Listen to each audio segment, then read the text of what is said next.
سپورت کمپلیکس کې د مارشل آرټس د سوري د لاندې د یو استقبالي دستور وکړل شو چې پکې ریجنل سپورت افسر مردان میر بشر خان مشر ملمو او د بلیک بیلټ جاپان زید اقبال سید کاشف جهانگیر عمرګل ابراهیم نواب علي هم په استقبالي کې موجود وو.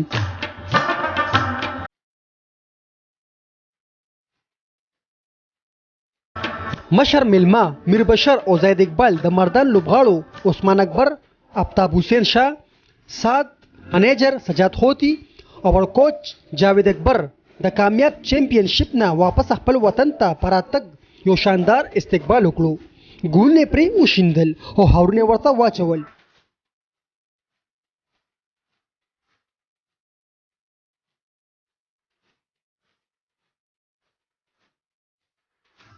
مشر ملما په خپل وینا کې وی چې ټول نړمبه جاوید صاحب او تاسو ټیم زموږ پلیئرز چې کوم مارشل آرټس دي د ډېر مبارکي ورکوم. یو ډېر غټ اچیومنټ دی پاکستان ریپرزینټ کول او بیا میډلز راوړل چې هغه هر یو وي ګولډ سلور برونز چې هر یو وي په وکټري سټینډ باندې ودرېدل دا یو ډېره عظیمه کارنامه وي.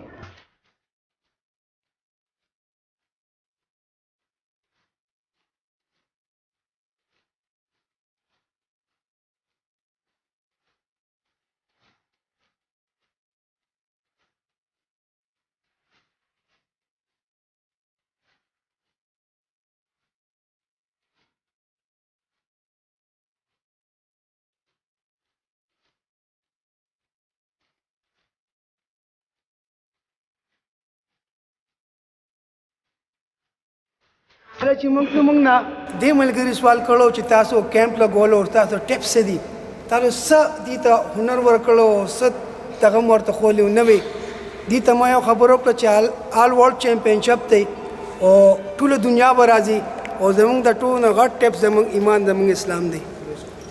کله چې او یقین ومنئ د پاکستان کلر څنګه چې میر بشر صاحب یو ډېر لوی اعزاز دی. موږ 15 پلیئرز ورسره نور زموږ پاکستان د نور پلیئر کله چې په پېښور ایرپورټ باندې ورلو زموږ د یو بیگ تلاشي نه راغشته شوی چې تاسو کلر اچولې دی. بیا چې کله موږ فی آی براوخته باقاعده موږ ته ویلکم وایي وي دې لپاره دعا کوو موږ ټول قوم او ټول پی آی عمله. کله چې موږ هلته لړو بیا چیمپئنشپ سٹارټ شو زموږ سټوډنټس په یو ویټ کې تقریبا 50-60 کسانو دغه چې 60 ممالک راغلو.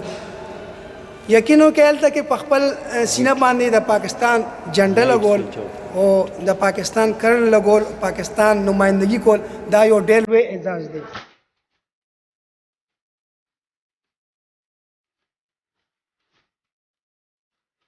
په اخره کې دعا د خیر وشوه